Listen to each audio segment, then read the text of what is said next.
پلګینز چې دی دا د ورډپریس یو ډیر ښه فیچر دی. پلګین کار کوي.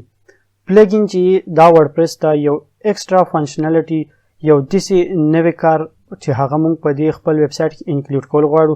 موږ تیم چینج کړو، راځي چې ریفرش کړو چې اوس وګورو اوس د دې لوک بل شانتي شو. د هر تیم چې تاسو انسټالوئ اکټیویټ کوئ نو د هغه تیم چې څنګه سیټینګ وي د هغې په شانتي به د دې لیاوټ چینج کیږي.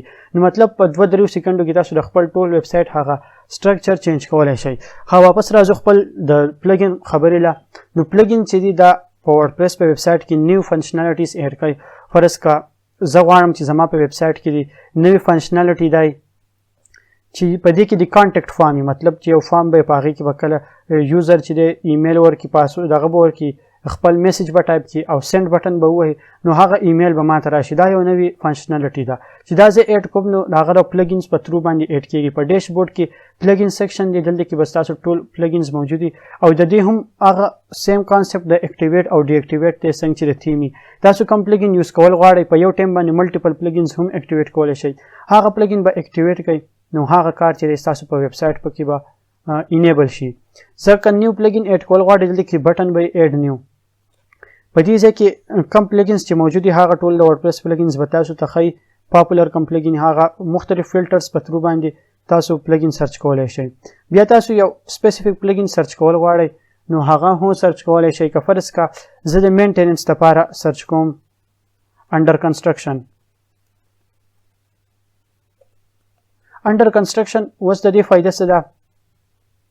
انډر کنسټرکشن پلګین ایډ کول لپاره فرض که زما ویب سایټ په داسې سټیج کې چې هغه مطلب زه پې لا کار کوم او زه نه غواړم چې یوزرز دا ویب سایټ لا اوس ویني دا دې ویزټ کړي نو زه پې دا انډر کنسټرکشن پلګین انسټال کړم نو بیا چې کوم کسان زه په خپله ایز ایډمن لاګین یم دې ویب سایټ ته نو ما ته به دغه ښایي خپل ویب سایټ کې به زه کار کولی شم، هر څه به کولی شم.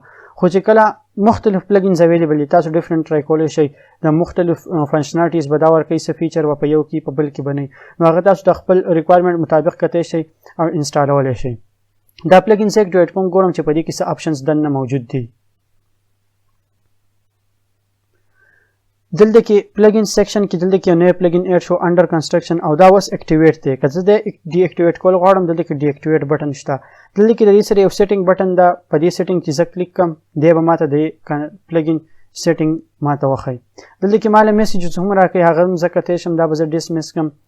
اوس انډر کنسټرکشن موډ چې زه آن کوم دا به زه آن کړم او اوس به چینجز یو کولو نه مخکې زه دا ویب سایټ په انکاګنیټو موډ کې کولاو کړم چې وی ګورو چې دا به نور یوزرز ته څنګه په نظر راځي.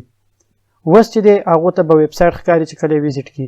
خو چې کله پې زه انډر کنسټرکشن موډ آن کړم او چینجز سیو کړم نو اوس کوم ویزیټرز چې دي هغو ته به دا یو ټمپلیټ دی ساري وی آر ډوینګ سم ورک آن دی سایټ.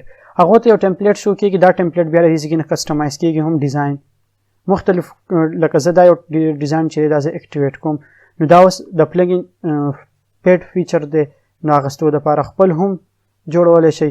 اوس په دې کې فری چې دی دا یو دی دا به زه اکټیویټ کړم